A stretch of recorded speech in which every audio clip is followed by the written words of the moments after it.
அவனுக்கு வந்து அங்கே ஜனநாயகத்தை நிலைநிறுத்துறதுலாம் நோக்கம் கிடையாது. இவன் அந்த ஈரானோட ஆயில் வந்து இவன் கண்ணை உறுத்துது. எத்தனையோ சர்வாதிக நாடுகள் ஆப்பிரிக்காவில் இருக்குது, அங்கெல்லாம் இவன் போவானா? மிகப்பெரிய அளவில் எரிபொருள் தட்டுப்பாடு ஏற்படக்கூடிய ஆபத்தை நோக்கி இந்த உலகம் சென்று கொண்டிருக்கிறது. இன்று காலையில் வந்த செய்திப்படி பார்த்தால் இங்கிலாந்தில் அடுத்த 2 நாட்களுக்கு மட்டும்தான் எரிபொருள்கள் இருக்கின்றன. என்ன நடக்கப் போகிறது என்று யாருக்கும் தெரியவில்லை. இன்றைக்கி வெனிசுவேலாவில் நடந்தது, ஈரானில் நடந்தது, நாளைக்கு உலகின் எந்த நாட்டில் வேண்டுமானாலும் நடக்கலாம். 7 கோடி மக்கள் ஈரான் மக்கள். அந்த மக்களை நினைத்து பார்த்தால் நம் நெஞ்சில் ரத்தம் அடிக்கிறது. ஒரு பாவம் அறியாத அப்பாவி மக்கள் என்று கொல்லப்படுகிறார்கள். குழந்தைகள். பள்ளிக்கூடங்களின் மீது அமெரிக்காவில் குண்டு வீச முடிகிறது என்றால் இந்த மனித சமூகம் அதை வேடிக்கை பார்த்து கொண்டிருக்கிறது. மிலிட்ரி அசட்ஸ் தான் டார்கெட்னா ஸ்கூல் மேலே ஏன்டா பாம்பு போடுறீங்க? அழிச்சாட்டியம் செய்து கொண்டிருக்கிறது அமெரிக்காவும் இஸ்ரேலும். ஒரு இறையாண்மை மிக்க நாட்டின் தலைவரை அவங்க நாட்டுக்குள்ளேயே போய் குண்டு வீசி கொலை பண்ணியிருக்காங்க. போருக்கென்று சில விதிமுறைகள் உண்டு. எந்த விதிமுறைகளையும் கடைப்பிடிக்காமல் இன்றைக்கு வந்து ஜங்கல் வார்ஃபேர்ன்ற மாதிரி ஒரு காட்டாட்சி தர்பாரை அமெரிக்காவும் இஸ்ரேலும் நடத்தி கொண்டிருக்கிறது.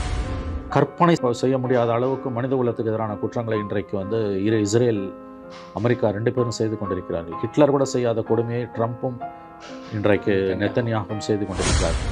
உலக நாடுகள் அனைத்தும் இன்று ஒன்று திரண்டால் அமெரிக்காவும் இஸ்ரேலும் வழிக்கு வரும். எல்லா நாடுகள் தலைவர்களையும் அப்படி இவர்கள் கொல்ல முடியாது. நீங்கள் எதிர்த்தீங்கன்னா அவங்க வழிக்கு வருவான்.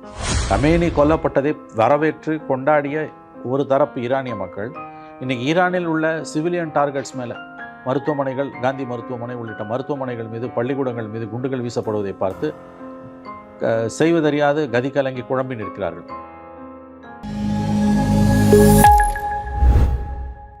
லயன் ஸ்குவாஷ் அசல் பழங்களிலிருந்து தயாரிக்கப்பட்ட ரியல் ஸ்குவாஷ் ஃபுல்லா ஜோரா. நாதஸ்நேயர்களுக்கு வணக்கம். அரசியல் பல பரபரப்பான கட்டங்களை நோக்கி நகர்ந்து கொண்டு இருக்கிறது. அது குறித்து விவரிக்க மூத்த பத்திரிகையாளர் திரு மணி அவர்கள் நம்முடன் இணைந்திருக்கிறார். வணக்கம் சார். வணக்கம் சார். ஈரான் இஸ்ரேல் போர் அமெரிக்காவும் தலையீடு பண்ணியிருக்காங்க. இதனால் உலக நாடுகளுக்கே வந்து பார்த்திங்கன்னா எரிசக்தி துறையில் ஒரு மிகப்பெரிய ஒரு பாதிப்பு ஏற்பட்டிருக்கு. குறிப்பாக கேஸ் கனெக்ஷன், கமர்ஷியல் கேஸுமே வந்து பார்த்திங்கன்னா எக்கச்சக்கமான டிமாண்டில் இருக்குது. டொமஸ்டிக் கேஸ்மே வந்து பார்த்தீங்கன்னா 21 நாள்லேருந்து 25 நாள்னு சொல்லிட்டு அந்த புக்கிங் பீரியட் இன்க்ரீஸ் பண்ணியிருக்காங்க. என்ன மாதிரியான விளைவுகளை இது ஏற்படுத்தும்?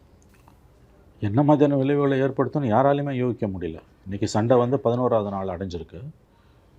நிலைமை மோசமாக போயிட்டுருக்குது. அடுத்த ஒரு வார காலத்துக்குள் சண்டை நிறுத்தப்படாவிட்டால் நிலைமை மேலும் மேலும் மோசமாகும். அழிச்சாட்டியம் செய்து கொண்டிருக்கிறது அமெரிக்காவும் இஸ்ரேலும். ஒரு இறையாண்மை மிக்க நாட்டின் தலைவரை அவங்க நாட்டுக்குள்ளேயே போய் குண்டு வீசி கொலை பண்ணியிருக்காங்க. போருக்கென்று சில விதிமுறைகள் உண்டு.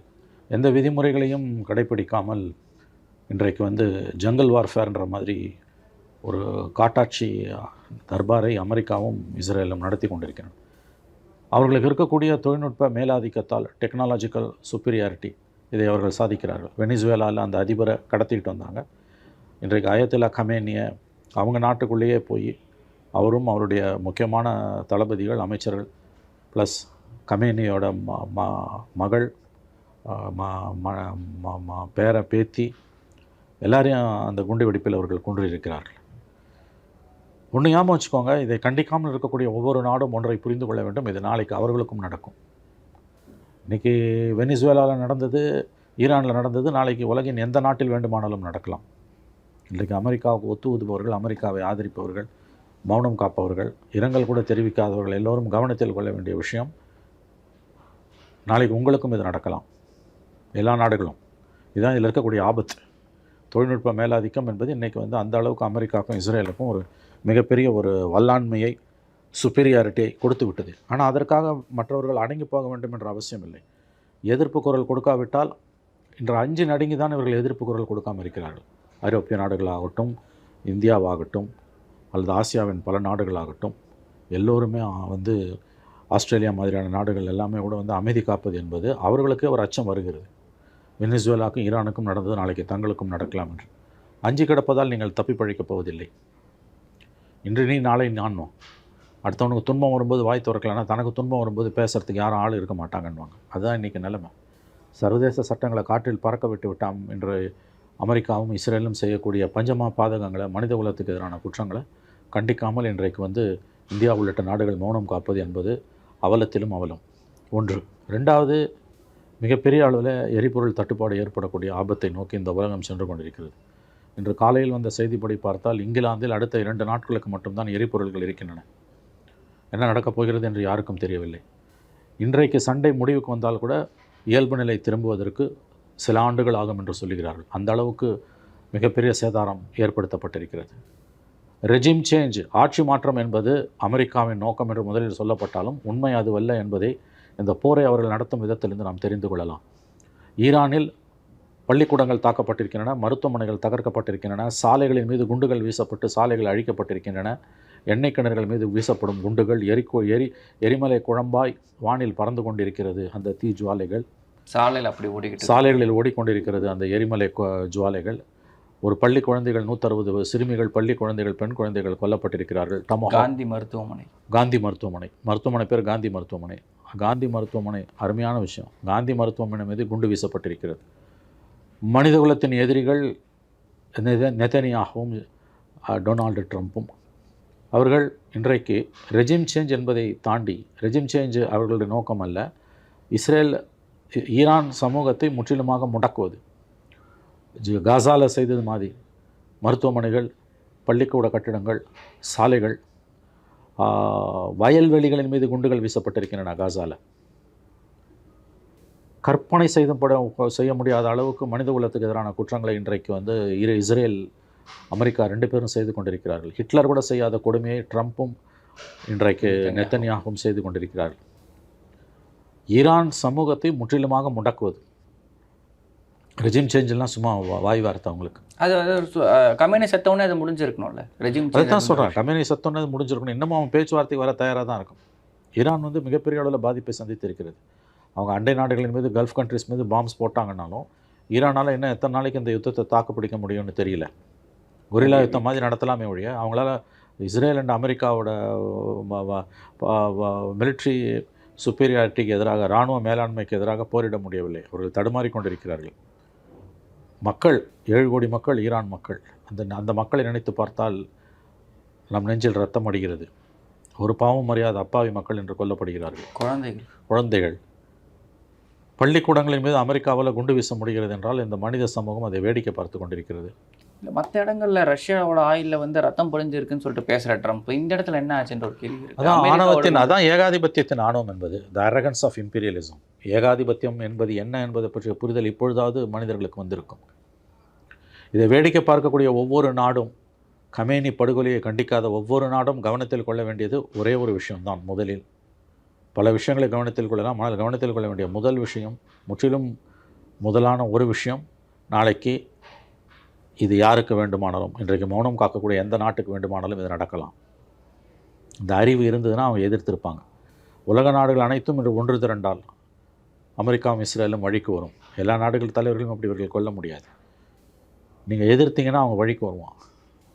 அதாவது அட்லீஸ்ட் அந்த விஷயத்தில் ஒரு ஒற்றுமைக்குள்ள ஒரு மாதிரியான பாய்காட் இன்றைக்கு அது ரொம்ப கடினம். அந்நிய பொருட்களை மகாத்மா காந்தி பகிஷ்கரித்த மாதிரி அமெரிக்க பொருட்களை பகிஷ்கரிப்பது கடினம். But still we can do it. ஒரு சாத்விக முறையிலான ஒரு எதிர்ப்பு. அனைத்து நாடுகளும் உடனடியாக சண்டையை நிறுத்துங்கள். இது சண்டையே கிடையாதுங்க, இது மனிதகுலத்துக்கு எதிரான குற்றம். சண்டைன்றது விதிப்படி தீவிரவாத தாக்குதல், ஸ்டேட் ஸ்பான்சர் டெரரிசம். மருத்துவமனைகள் மீது தாக்குதல், பள்ளிக்கூடங்கள் மீது தாக்குதல், சாலைகளை தகர்த்தல், நியூக்ளியர் பவர் பிளான்ஸில் போய் குண்டை போட்டுக்கிட்டு இருக்காங்க. அதில் வரக்கூடிய ரேடியேஷன் ஈரானை மட்டும் பாதிக்காது, அண்டை நாடுகளையும் பாதிக்கும். அண்டை நாடுகள் மட்டும் பாதிக்காது, இந்த உலகம் சுருங்கி இருப்பதால் ட்ராவல் பண்ணக்கூடிய ஒவ்வொருத்தரையும், ஏன் அமெரிக்கா இஸ்ரேலியும் கூட அது பாதிக்கும். ஆகவே நடந்து கொண்டிருப்பது மனிதகுலத்துக்கு எதிரான ஒரு பெரும் போர். இது ஈரானுக்கு எதிரான போரில் சில நியாய தர்மங்கள் உண்டு. எந்த தர்மத்தையுமே இன்றைக்கி அமெரிக்காவும் இஸ்ரேலும் கடைப்பிடிக்கவில்லை. இப்போ அடுத்த தலைவரையும் கொலை பண்ணுவோன்னு மிரட்டுறாங்க. கமேனியோட மகன் அடுத்த சுப்ரீம் லீடராக வந்திருக்காரு, அவரையும் கொல்லுவோம் என்று மிரட்டுகிறார்கள். இன்றைக்கி கொல்லப்பட்ட கமேனியோட இறுதி சடங்கு ஈரானால் நடத்த முடியல. ஏன்னா பெரிய அளவில் கூட்டம் வரும். அந்த கூட்டம் வந்ததுன்னா அந்த கூட்டத்தின் மீது கூட அமெரிக்காவும் இஸ்ரேலும் தாக்குதல் நடத்தலாம் என்று அஞ்சுகிறார்கள். இஸ்ரேல் எதுக்குமே கட்டுப்படாத ஒரு ரோக் ஸ்டேட்டாக மாறிடுச்சு. Israel is rogue state. நடத்தின படுகொலை எல்லாமே பார்த்தோம். 70,000 பேர் கொல்லப்பட்டாங்க. இன்றைக்கி அதை கிட்டத்தட்ட ஈரானில் ரிப்பீட் பண்ணுறதுக்கு போகிறாங்க. ஆகவே இது ஒரு பக்கம். ரெண்டாவது இப்போ எண்ணெய் கிணறுகளின் மீது ஈரான் தொடுத்திருக்கக்கூடிய தாக்குதல் என்பது பஹ்ரைன் உள்ளிட்ட நாடுகளில் அது ஒரு பதட்டத்தை ஏற்படுத்தியிருக்கு. இஸ்ரேல் இது சவுதியோட ஆரம்கோ சுத்திகரிப்பு நிலையத்தின் மீது தொடுக்கப்பட்ட தாக்குதலால் அது ப்ரொடக்ஷன் நிறுத்தி வைக்கப்பட்டிருக்கிறது என்று கேள்விப்படுகிறோம். ஒப்பெக் நாடுகள் வந்து இன்னமும் வந்து இது இப்போ இன்ட்ரெஸ்டிங்லி ஒப்பெக் ஒரு பக்கம் இருக்கட்டும், ஆர்கனைசேஷன் ஆஃப் இஸ்லாமிக் கண்ட்ரிஸ் இது வரைக்கும் ரியாக்ட் பண்ணலை. ஓஐசி இது வரைக்கும் ரியாக்ட் பண்ணல. இது ரொம்ப முக்கியமானது. எந்த அளவுக்கு வந்து இஸ்லாமிக் கண்ட்ரிஸ் வந்து அமெரிக்காவோட எடுபிடிகளாக மாறிட்டாங்கன்றதுக்கு கமேனியை பிடிக்காதவர்கள் கூட அங்கே 49 ஆண்டுகளாக மனித குலத்துக்கு எதிரான குற்றங்களை ஈரானில் வந்து கமேனியும் அவருக்கு முன்னால் இருந்த கொமேனியும் தான் செய்து கொண்டிருந்தார்கள். இப்போ ஜனவரியில் மக்கள் மனித உரிமைக்காக போராடும் போது 15,000 பேர் கொல்லப்பட்டார்கள். பெண்கள் சவுக்கடிக்கு உட்படுத்தப்பட்டார்கள். சில லட்சம் பேர் இந்த 49 ஆண்டுகளில் கொமேனியும் சேர்ந்து கொண்டு இருக்காங்க. அதெல்லாம் உண்மைதான். ஆனால் அதுக்காக அந்த நாட்டின் மீது குண்டு போடக்கூடிய உரிமை அமெரிக்காவுக்கு கிடையாது. சிவிலியன் ஏரியாஸ் டார்கெட் வந்து Khamenei and Iranian revolutionary guards, ஈரானோட military assets, IRGC military assets தான் டார்கெட்னா ஸ்கூல் மேலே ஏன்டா பாம்பு போடுறீங்க? ஆக்சுவலி இவங்க சொன்ன அந்த ஃபஸ்ட்டு 2 நாளே முடிச்சிட்டாங்க இவங்க.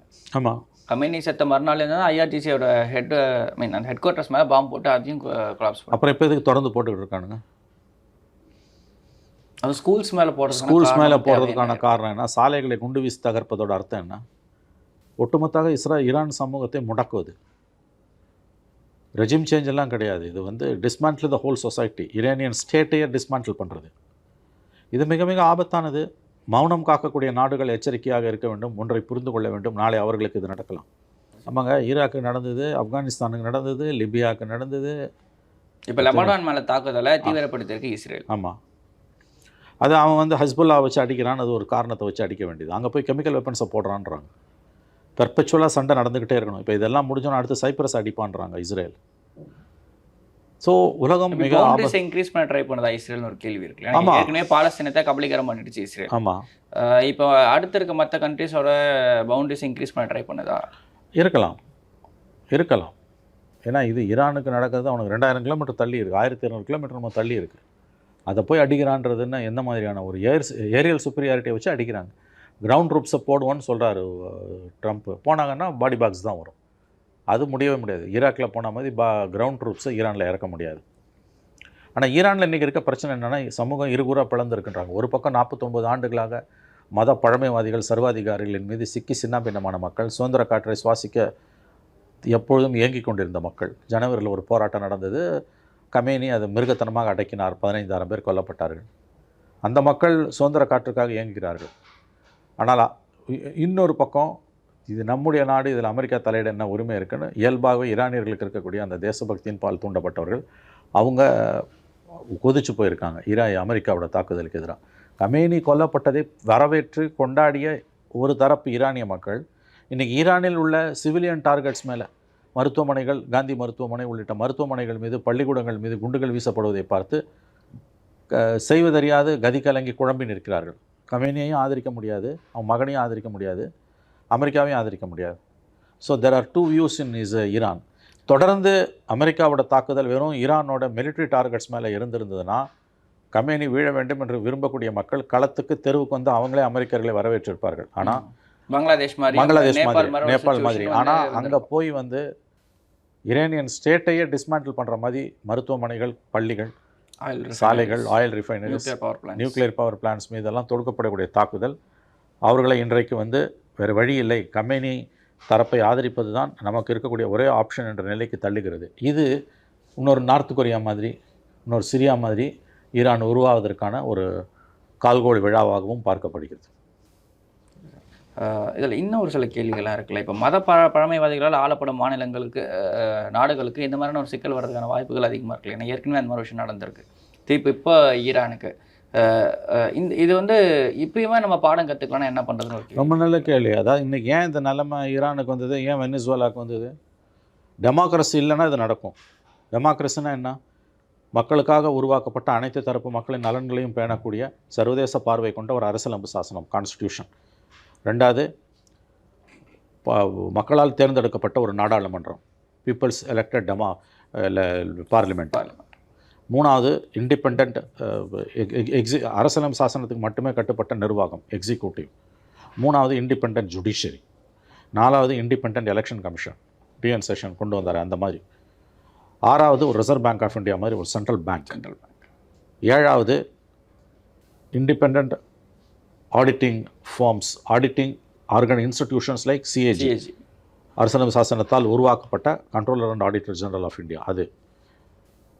இன்னொன்று கடைசியாக, ஆனால் நாட் லீஸ்ட் பட் லாஸ்ட் வந்து இண்டிபெண்ட் மீடியா. இதெல்லாம் வந்து ஆங்கிலத்தில் சொன்னால் கார்ட் ரைல்ஸ் ஃபார் டெமோக்ரஸி, ஜனநாயகத்தை காப்பாற்றக்கூடிய பாதுகாப்பு அரண்கள். இது எதுவுமே இல்லைன்னா எவன் வந்து அடிச்சானாலும் உன்னோட சுப்பீரியராக இருக்கவன் நீ அடி பண்ணிச்சு தான் போகணும். ஒரு வைப்ரண்ட் டெமோக்ரஸி இருந்தால் அதை அடிக்க முடியாது. நீ கொல்லலாம், அவங்கள வெல்ல முடியாது, கொல்லலாம் வெல்ல முடியாது. அதனால் அங்கே போகமாட்டான், இவனால் அமெரிக்காக்காரன் போகமாட்டான். அடித்த நாடுகள் எல்லாம் வந்து சர்வாதிகார நாடுகள், மத பழமைவாத நாடுகள். அவனுக்கு வந்து அங்கே ஜனநாயகத்தை நிலைநிறுத்துறதுலாம் நோக்கம் கிடையாது. இவன் அந்த ஈரானோட ஆயில் வந்து இவன் கண்ணை உறுத்துது. எத்தனையோ சர்வாதிகார நாடுகள் ஆப்பிரிக்காவில் இருக்குது, அங்கெல்லாம் இவன் போவானா? ஆனால் இந்த யுத்தத்தை நடத்துறதுக்கு அமெரிக்காவுக்கு ஏகப்பட்ட செலவாகுது, சில லட்சம் கோடிகள் ஆகும். ஒரு போர் விமானம் பறந்து போய் 1 மணி நேரத்தில் ஒரு 10 இலக்கில் 10 குண்டை போட்டுட்டு வருதுன்னா அதுக்கு எப்படியும் பல கோடி ரூபாய் செலவாகும். ஃபியூவல் இல்லை, அந்த குண்டுகள், நாட் ஃபியூவல், அந்த குண்டுகள், அந்த ஆயுதங்களோட எக்ஸ்பென்சஸ். ஸோ ஒரு யுத்தத்துக்கான செலவை, இந்த 10 நாள் யுத்தத்துக்கு சில லட்சம் கோடி அமெரிக்கா செலவு பண்ணியிருக்கோம். அது ஈடுகட்டுறதுக்கு என்ன பண்ணுவான் அவன்? ஆயில் எங்கேயா ஊர் தாலியாக இருப்பானுங்க, கொள்ளடிப்பானுங்க. இதான் நடக்க போகுது. ஆகவே ஒரு உண்மையான ஜனநாயகம் நிலவக்கூடிய நாட்டை அமெரிக்கர்களால் தொட்டு கூட பார்க்க முடியாது. ஏன்னா அங்கே சிஸ்டம்ஸ் அந்த மாதிரி இருக்கும். மக்கள் ஒன்றா இருப்பாங்க, மக்களை மீறி எதுவும் நீ செய்ய முடியாது. என்றைக்கு சர்வாதிகாரம் தலைவிரிச்சு ஆடுதோ, மனித உரிமைகள் பறிக்கப்படுதோ, ஜனநாயகம் வேணும்னு கேட்ட பெண்களை 15,000 பேரை ஆண் பெண் கொண்டு இருக்காங்க கமேனி. கொலை செய்திருக்கிறது கமேனி அரசு. கமேனி அதை வேடிக்கை பார்த்திருக்கிறார். ஜனநாயகம் என்பது ஈரானில் சுத்தமாக இல்லை. பெண்கள் வந்து தலை இது ஸ்கார்ஃப் அது போடலைன்னா அவங்களுக்கு சவுக்கடி. இப்போ இந்த அளவுக்கு கொடுங்கோல் ஆட்சி நடத்திய அயத்தொல்லா கொமேனி மற்றும் கமேனிக்கு எதிராக அந்த மக்களை அணிதிரண்டு வரும்பொழுது ஈரான் சமூகத்தின் பொது சொத்துக்களான மருத்துவமனைகள், பாலங்கள், சாலைகள், கல்வி நிலையங்கள் மீது குண்டு வீசுவது என்பது ஈரானியன் ஸ்டேட்டை முடக்கிற வேலை. இவனுக்கு ஜனநாயகத்திலலாம் ஒன்றும் அமெரிக்காக்காரனுக்கு நம்பிக்கை கிடையாது, மரியாதையும் கிடையாது. ஈரானோட பொருளாதாரத்தை வந்து முடக்கணும். ஈரானோட பொருளாதார கட்டமைப்பை முற்றிலும் சதைக்கணும், அவங்களோட இயற்கை வளங்களையும் கெடுக்கணும். இதை கம்ப்ளீட்டாக சாதிச்சுட்டா அது ஒன்றும் இல்லாமல் ஆகிடும்னு நினைக்கிறாங்க அவங்க. பட் இதெல்லாம் வரலாற்றில் வந்து அப்படிலாம் யாரையும் அழிச்சிட முடியாது. நார்த் கொரியா மாதிரி போய் நின்றுச்சுன்னு வச்சுக்கோங்க, சோத்துக்கு வழி இருக்காது, ஆனால் இதை வச்சுருப்பான். எவ்வளோ ரிஸ்கி ப்ரப்போசிஷன் அது. ஆகவே இல்லை, இவங்க தொடர்ச்சியாக அமெரிக்கா இருக்கிற குற்றச்சாட்டுகள் ஈரான் கிட்ட வந்து அணு ஆயுதம் இருக்குன்றாங்க. சரி, இருந்துட்டு போகுது, உங்ககிட்டயும் இருக்குது, அவங்ககிட்டயும் இருக்குது. ஒரு ட்ரீட்டி மூலிமா வந்து நீங்கள் மியூச்சுவலாக ஒரு அண்டர்ஸ்டாண்டிங்குள்ளே வரலாம்ல. ஒபாமா அதுக்கு தான் ட்ரை பண்ணார். நீங்கள் அட்டாக் பண்ணுறீங்கன்னு ஒரு கேள்வி வருது. ஆமாங்க, அது வந்து அவங்க திரும்ப ஒபாமா பீரியடில் பேசினாங்க. 16 சுற்று பேச்சுவார்த்தை நடந்திருக்கு. ஈரான் தன்னுடைய அணு ஆயுதங்களை கைவிட வேண்டும் என்று கடந்த 25 ஆண்டுகளில். 2001 அமெரிக்கன் செப்டம்பர் 11 அட்டாக்கு பிறகு அமெரிக்கன்ஸ் அழிப்பதற்கு பெரிய அளவில் உதவி செய்தது ஈரான். அப்போ ஈரானியன்ஸும் அமெரிக்கன்ஸும் கொஞ்சம் கொலாவினாங்க. ஏன்னா ஈரானுக்கு தாலிபான்களை பிடிக்காது, தாலிபான்களை பிடிக்காது. அப்போ எல்லா உதவியும் செஞ்சான். இன்றைக்கி அந்த ஈரானியே இவனுங்க வந்து அதோட சுப்ரீம் லீடரே கொலை பண்ணுறதுன்றது நினைத்து பார்க்க முடியாத அவலங்க. திரும்பவும் சொல்கிறேன், கமேனி படுகொலைக்கு எதிராக கருத்து தெரிவிக்காமல் மௌனம் காக்கக்கூடிய ஒவ்வொரு நாட்டின் அரசியல் தலைவர்களும் ஒன்றை நினைவில் வைத்துக் கொள்ள வேண்டும். நாளைக்கு இது அவர்களுக்கு நடக்கலாம். சொந்த சவக்குழிக்கு இந்த தலைவர்கள், மௌனம் காக்கும் தலைவர்கள், அவர்களே அவர்களுடைய சொந்த சவக்குழியை தோண்டி கொண்டிருக்கிறார்கள் என்று தான் நாம் பார்க்க வேண்டும். ஓகே சார், இவ்வளோ உங்களோட பொண்ணான நேரத்துக்கு நன்றி சார்.